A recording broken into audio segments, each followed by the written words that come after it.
Geolocation is a key fact-checking technique that you'll be using on a regular basis. Put simply, geolocation involves using clues you spot in images to figure out exactly where they were taken. To demonstrate its potential, we'll be using Google Maps, but you can refer to our Getting Started guide for other mapping software out there. You will need to get comfortable with two things to use this tool effectively: Street View, which allows you to see places at street level, and Satellite View, which shows you the satellite images. We'll start with Street View. To get started, choose a location. In this case, let's look at the Arc de Triomphe in Paris.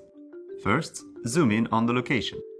To get into Street View, you need to click on the little yellow figure in the bottom right-hand corner of the screen. When you click on the figure, blue lines and circles will appear on the map. The blue lines show the places where Street View is available. The blue circles show photographs that people have uploaded and tagged to this location. Drop the figure in the place you want to go. A 360-degree image will appear of this place. You can swivel the camera to take a look around. You can also travel through the space heading down any street where there is a pointer.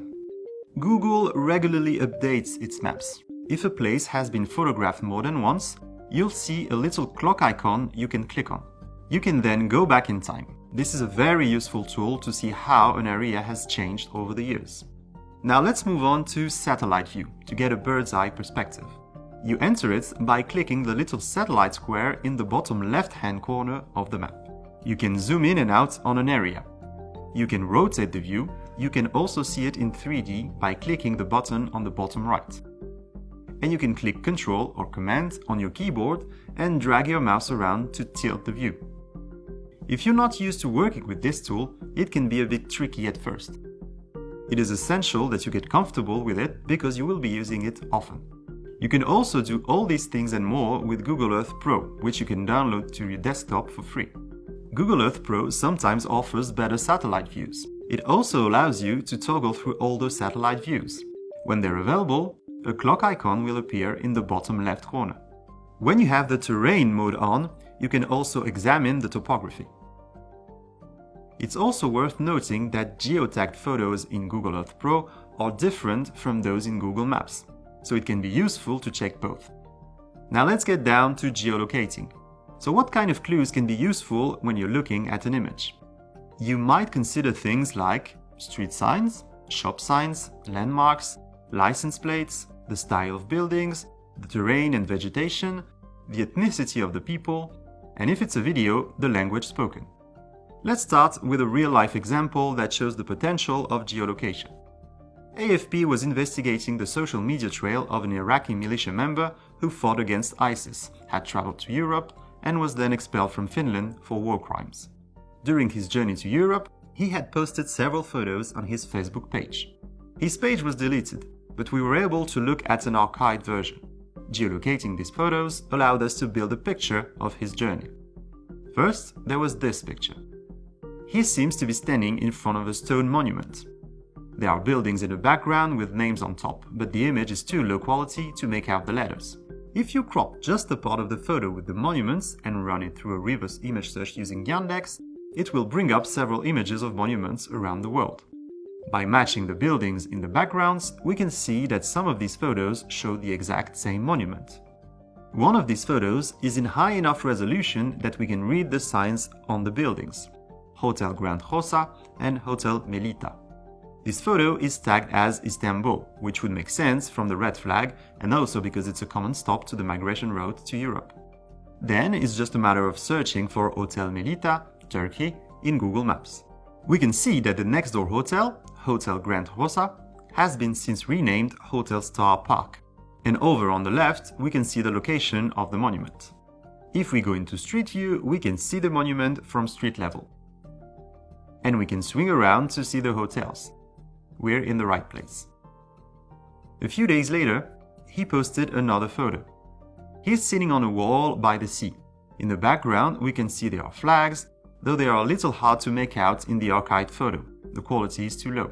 Luckily, by running the photo through a reverse image search, we found that someone had posted a higher quality version on a website listing former militia fighters who left for Europe.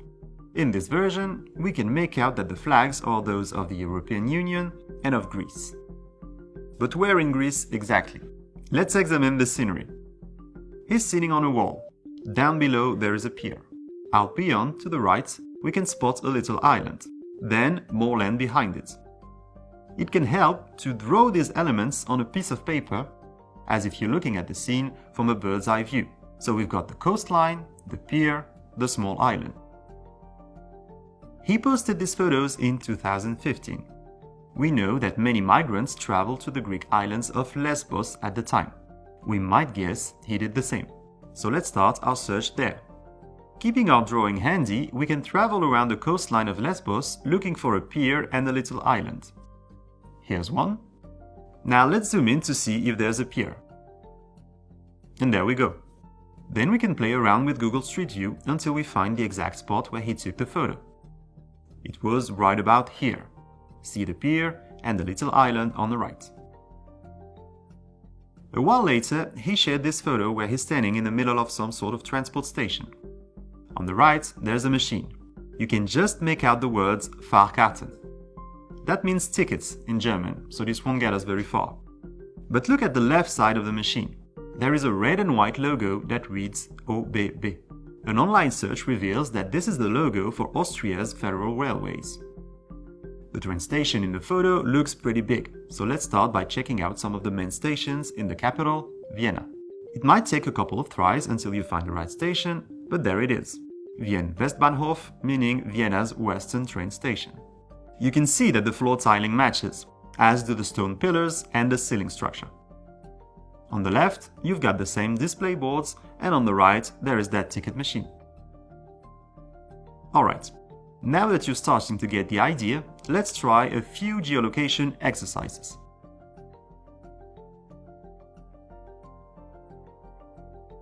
Take a look at this video of a protest. Try to find out where it was filmed.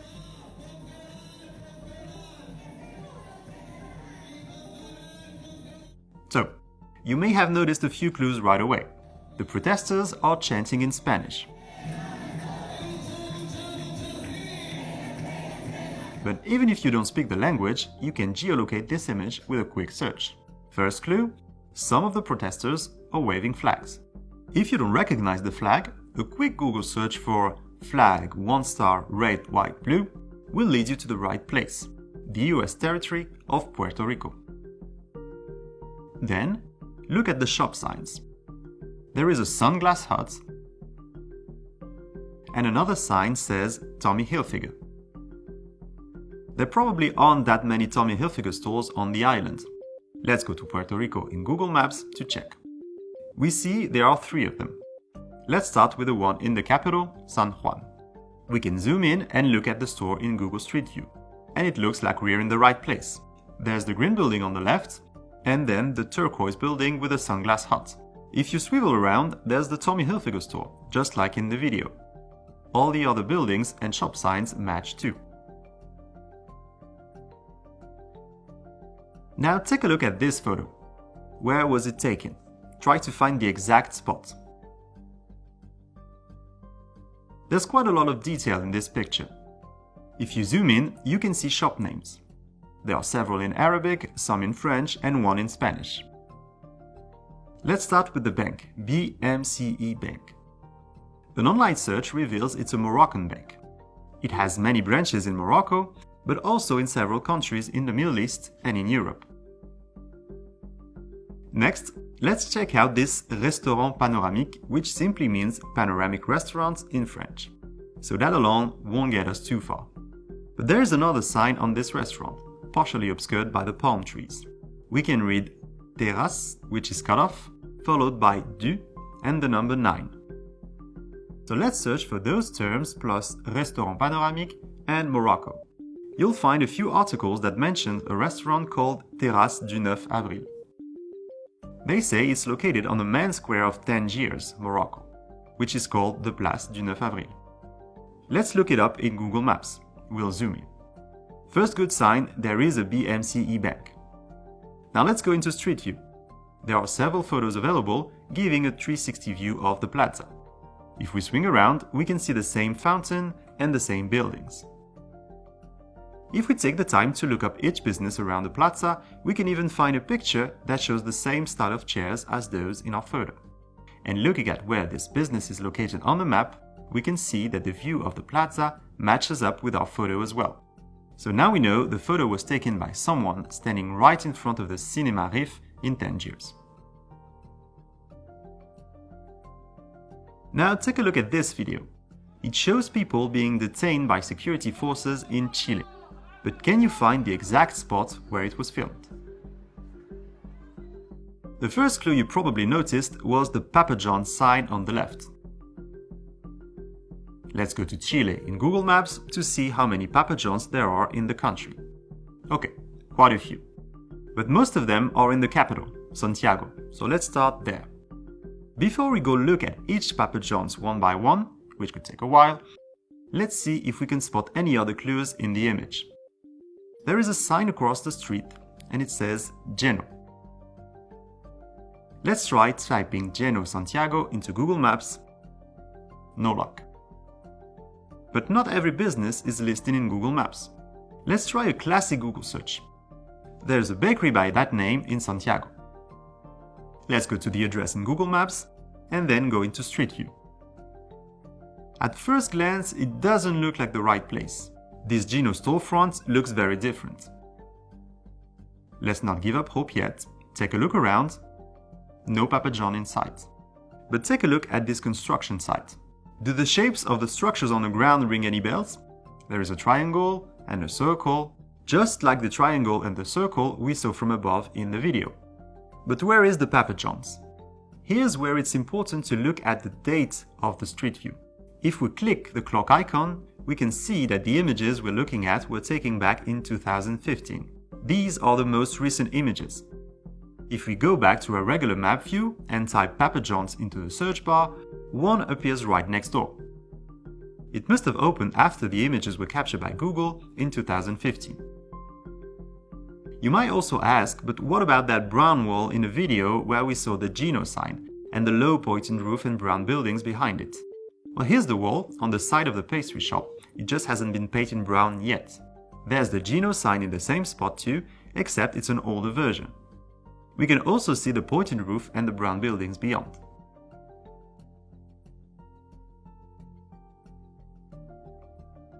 Now let's look at this photo of the Eiffel Tower. Can you figure out where it was taken from? So the first thing to do is to examine the photo closely. On the horizon, we recognize the Eiffel Tower. On its left, a bit further in the distance, is another tall building that towers over the rest of the skyline. At the bottom of the photograph, there is an important clue. If we zoom in, we can see that there is a river and a distinctive low white building on the other side. Let's head to Google Maps. First, find the Eiffel Tower. Go into Satellite View and then hit 3D. Let's zoom out a bit, then tilt the view so that we can look at the skyline. Now let's swing around until we find that other tall building. And there it is. It's called the Tour Montparnasse. Now let's look for that river. The Eiffel Tower is right on the Seine River, but obviously the piece of river we are looking for is much further away. So let's zoom out, keeping the angle so that Montparnasse is on the left of the Eiffel Tower.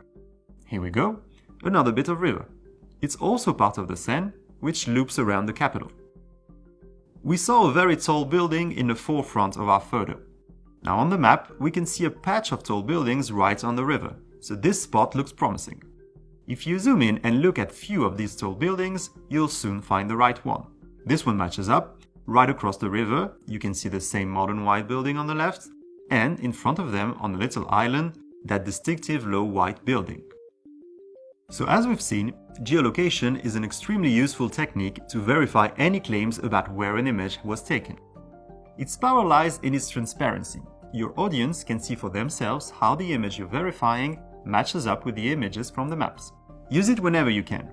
With practice and a little creativity, you will be able to solve increasingly challenging cases.